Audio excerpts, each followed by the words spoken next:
Lukas, ika-22 kabanata.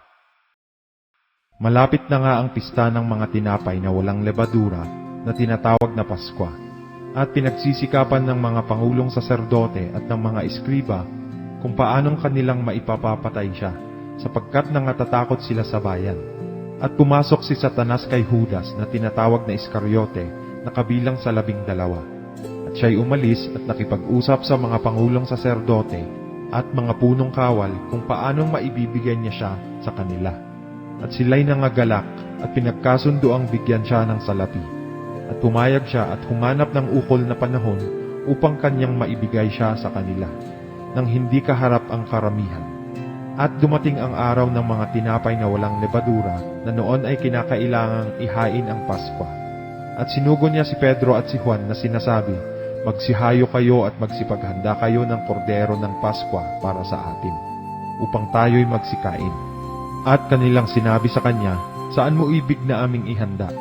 At kanyang sinabi sa kanila, "Narito, pagpasok ninyo sa bayan, ay masasalubong ninyo ang isang lalaki na may dalang isang bangang tubig. Sundan ninyo siya hanggang sa bahay na kanyang papasukan. At sasabihin ninyo sa puno ng sangbahayan, sinasabi ng guro sa iyo, saan naroon ang tuluyang aking makakanan ng kordero ng Paskwa na kasalo ng aking mga alagad. At ituturo niya sa inyo ang isang malaking silid sa itaas na nagagayakan. Doon ninyo ihanda." At nagsiparoon sila at nasumpungan ayon sa sinabi niya sa kanila, at inihanda nila ang kordero ng Paskwa. At nang dumating ang oras ay naupo siya at ang mga apostol ay kasalo niya. At sinabi niya sa kanila, "Pinakahahangad kong kanin na kasalo ninyo ang kordero ng Paskwang ito bago ako maghirap. Sapagkat sinasabi ko sa inyo, ito'y hindi ko kakanin hanggang sa ito'y maganap sa kaharian ng Diyos." At siya'y tumanggap ng isang saro, at nang siya'y makapagpasalamat, ay sinabi niya, "Kunin ninyo ito at inyong pagbahabahaginin, sapagkat sinasabi ko sa inyo, na hindi na ako iinom mula ngayon ng bunga ng ubas, hanggang sa dumating ang kaharian ng Diyos." At siya'y dumampot ng tinapay, at nang siya'y makapagpasalamat, ay kanyang pinagputol-putol at ibinigay sa kanila na sinasabi, "Ito'y aking katawan na ibinibigay dahil sa inyo. Gawin ninyo ito sa pag-aalaala sa akin." Gayon din naman ang saro pagkatapos na makahapon na sinasabi, "Ang sarong ito'y ang bagong tipan sa aking dugo, na nabubuhos ng dahil sa inyo. Datapwat narito, ang kamay ng nagkakanulo sa akin ay kasalo ko sa dulang. Sapagkat ang anak ng tao nga ay yayaon, ayon sa itinakda. Datapwat sa aba ni yaong taong nagkakanulo sa kanya." At sila'y nagpasimulang nangagtanungan sa isa't isa, kung sino sa kanila ang gagawa ng bagay na ito. At nagkaroon naman ng isang pagtatalo-talo sa gitna nila, kung sino kaya sa kanila ang ibibilang na pinakadakila.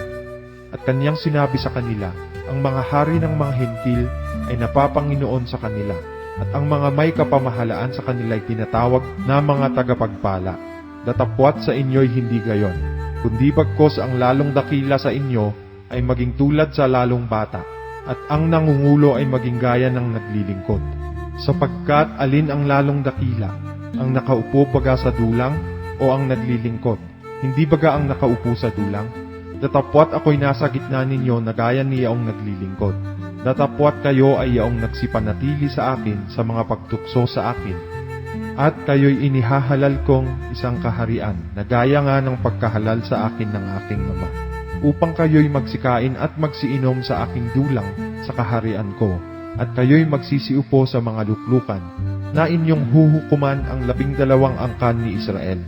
Simon, Simon, narito, hiningi ka ni Satanas upang ikaw ay maliglig niyang gaya ng trigo. Datapwat ikaw ay pinamanhik ko, na huwag magkulang ang iyong pananampalataya, at ikaw, kung makapagbalik ka ng muli, ay papagtibayin mo ang iyong mga kapatid. At sinabi niya sa kanya, "Panginoon, nakatalaga akong sumama sa iyo sa bilangguan at sa kamatayan." At kanyang sinabi, "Sinasabi ko sa iyo, Pedro, na hindi titilaok ngayon ang manok hanggang sa ikaila mong makaitlo na ako'y hindi mo nakikilala." At sinabi niya sa kanila, "Nang kayo'y suguin ko na walang supot ng salapi at supot ng pagkain at mga pangyapak, kinulang baga kayo ng anuman?" At kanilang sinabi, "Hindi." At sinabi niya sa kanila, ngunit ngayon, ang mayroong supot ng salapi ay dalhin ito, at gayon din ang supot ng pagkain, at ang wala ay ipagbili niya ang kanyang balabal, at bumili ng isang tabak. Sapagkat sinasabi ko sa inyo, na kinakailangang matupad sa akin itong nasusulat, at ibinilang siya sa mga suwain, sapagkat ang nauukol sa akin ay may katuparan. At sinabi nila, Panginoon, narito ang 2 tabak, at sinabi niya sa kanila, sukat na. At siya'y lumabas at pumaroon ayon sa kanyang kaugalian, sa bundok ng mga ulibo, at nagsisunod naman sa kanya ang mga alagad. At nang siya'y dumating sa dakong yaon, ay sinabi niya sa kanila, magsipanalangin kayo nang huwag kayong magsipasok sa tukso. At siya'y humiwalay sa kanila na may agwat na isang itsang bato, at siya'y nanikluhod at nanalangin, na sinasabi, Ama, kung ibig mo, ilayo mo sa akin ang sarong ito. Gayon may huwag mangyari ang aking kalooban, kundi ang iyo. At napakita sa kanya ang isang anghel na mula sa langit, na nagpalakas sa kanya.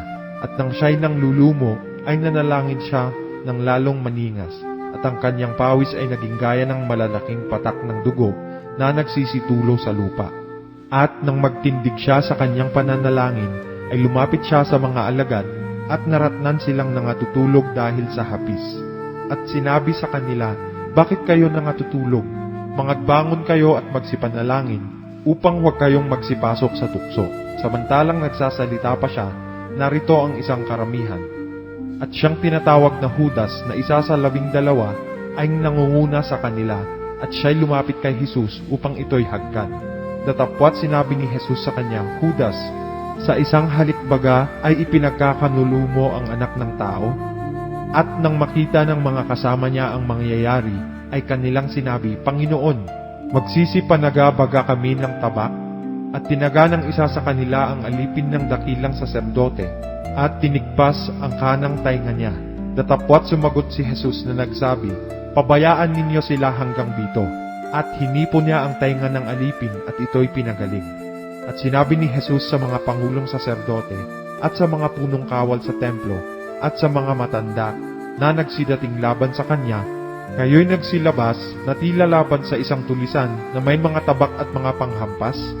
Nang ako'y kasama ninyo sa templo araw-araw ay hindi ninyo iniunat ang inyong mga kamay laban sa akin.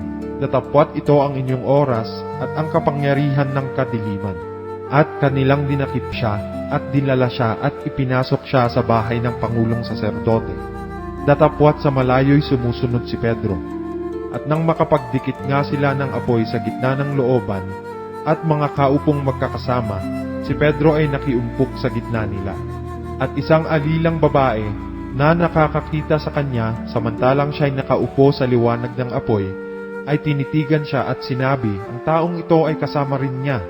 Datapwat siya'y nagkaila na nagsasabi, babae, hindi ko siya nakikilala.